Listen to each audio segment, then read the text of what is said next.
उर्दू की यो मकूला दा वही, अगर तुम हिजाब में रहोगे तो दुनिया औकात में रहेगा. असर तकलीफ तासु सखकारी कना द हिजाब कदर او عظمت تاسو د دینه معلوم کئ چې کله دغه یو اداکار راځي د انډیا مشهور اداکار دی چې کله راځي د کمی خزې چې حجاب نه دی کړی کوم خزو چې حجاب نه دی کړی د غي سره ملاویږي غاړه په غاړه باندې استغفر الله او د کومې خزې دا وګوره خوا کې چې کوم خزه د دې حجاب کړی دی دې ته د لرې نه سلام وکړي. ګور د حجاب عظمت او قدر تاسو معلوم کړئ. د دې نه د دې مثال داسې دی چې کله یوې زنانه حجاب کړی وي او دا په سنت طریقې سره چې کوم د اسلام ښودلی شوی حجاب دی دا په حجاب کې وي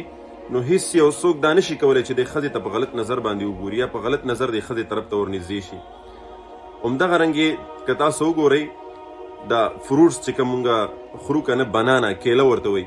په کیله باندې تر کومې پورې چې دا خپل حجاب خپل پوستکی وي دا خپل کور ورباندې هیڅ یو مچ ماشه هیڅ یو څیز دې ته نږدې نشي ورتلی. خو چې کله د دې نه دا حجاب دا کور دا پوستکی لرې کړي بیا میږیان ماشي مچان دا ټول بیا د دې خواته راځي. نو دغه رنګې زنانه هم دي چې کله دوی په حجاب کې وي